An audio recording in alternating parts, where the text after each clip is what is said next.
Good morning সবাইকে। তো সবাই কেমন আছো? বুধবার সকাল 7টা বাজে। তো তোমাদেরকে নতুন একটা ব্লগে নতুন একটা সকালে সবাইকে স্বাগত জানাই। আর আজ এখন হচ্ছে 7টা বাজে। তো 7টা থেকে ফুল এনার্জির সঙ্গে তোমাদের সঙ্গে নিয়ে শুরু করছি আজকের ব্লগটি। আশা করছি ভালো লাগবে। তো সকালবেলা দেখতেই পেলে আমি ছেলেদেরকে ওঠানোর জন্য চলে গেছিলাম। আমার কিন্তু ব্রাশ ট্রাশ আগেই হয়ে গিয়েছিল। আর ছেলেরা হচ্ছে স্কুলে যাবে, আর বাবুরা না খুব দেরি করে উঠতে। আর ওদেরকে রোজ সকালে এমন করেই স্কুলের জন্য তুলতে হয়, কিছুতেই উঠতে চায় না। তো বুঝতেই পারছো বাচ্চা মানুষ, আর সকালবেলা অনেকটাই ওদের কাজ থাকে।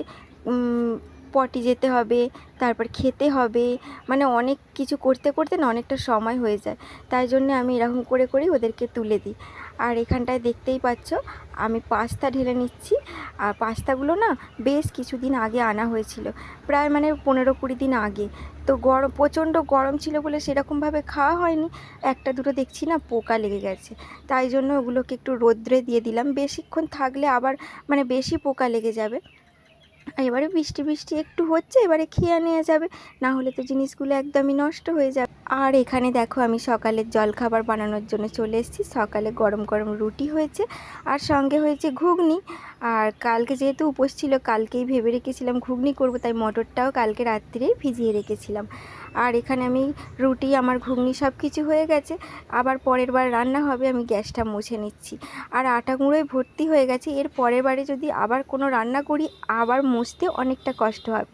তাই জন্য একবার মুছেই নিলাম, তারপরে আবার পরে রান্না করে পরে মোছা যাবে, না হলে পুরো তেল চিটচিটে হয়ে চেপে চেপে যাবে। আর এখানে দেখো আমি না আজকে ঘুগনিটা একটু দোকানের মতো করে বানানোর চেষ্টা করেছি, আর একটু পাতলা পাতলা করে। আর খেতে কিন্তু খুবই ভালোই হয়েছিল, বেশি মশলাপাতি দিইনি। আর মিষ্টির দোকানে যেহেতু পেঁয়াজ টিয়াজ দেয় না, আমি কিন্তু পেঁয়াজ টিয়াজ দিয়েই বানিয়েছিলাম। আর এই তো দেখো এখানে আমার আর মায়ের খাবার বেড়ে নিচ্ছি।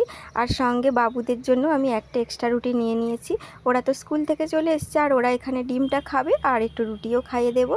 আর স্কুল থেকে আজকে হাফ বয়েল ডিম দিয়েছে জানো তো। আর এইভাবে চাট করে ঘুগনি খেতে না খুব ভালো লাগে, তাই না বলো? এখানে তারপরে দেখো সব খাওয়া দাওয়া কমপ্লিট করে তারপরে আমি এবার দুপুরে রান্নার প্রস্তুতি নিচ্ছি। আজকে কলমি শাক পেঁয়াজ দিয়ে ভাজবো।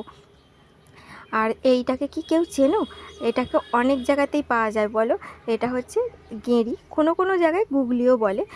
যাই হোক, এটা খাওয়া কিন্তু শরীরের পক্ষে ভীষণ উপকারী, খুবই ভালো। কিন্তু আমি যেভাবে রান্না করছি সেভাবে একদমই উপকার নয়।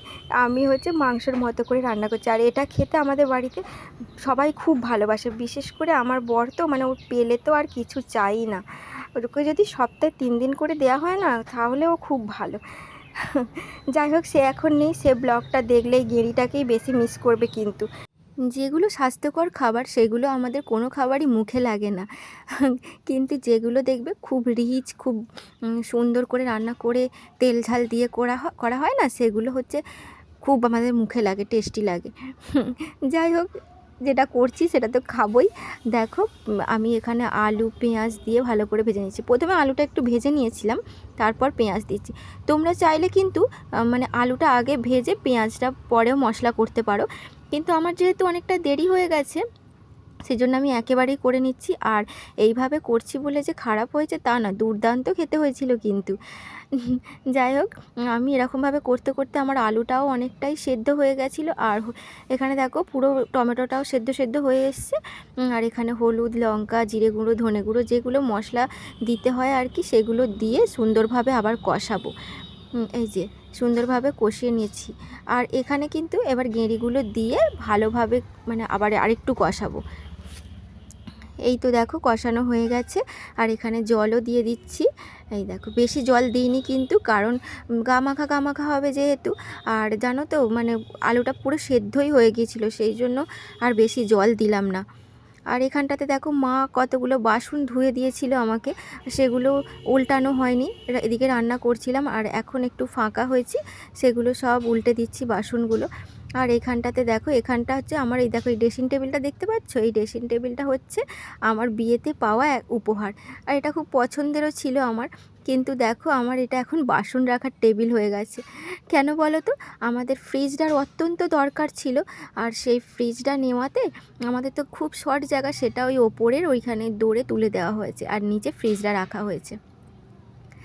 যাই হোক, এখানে দেখো সব যেগুলো দিয়ে রোজ মানে গ্যাসে চাপা দিই, তারপর ইন্ডাকশানে চাপা দিই, সেগুলো না খুব তেল চিটচিট হয়ে গেছিলো, সেগুলো আমি গরম জলে সব চুবিয়ে দিচ্ছিলাম। আর ওখানে দেখলেই আমাদের রান্নাবান্না কমপ্লিট, আর এখানে বাবুদেরও খাওয়া হয়ে গেছে। আর স্কুল থেকে এসে বিছানার অবস্থা করেছে দেখো, সব বই খাতা খুলে কি অবস্থা।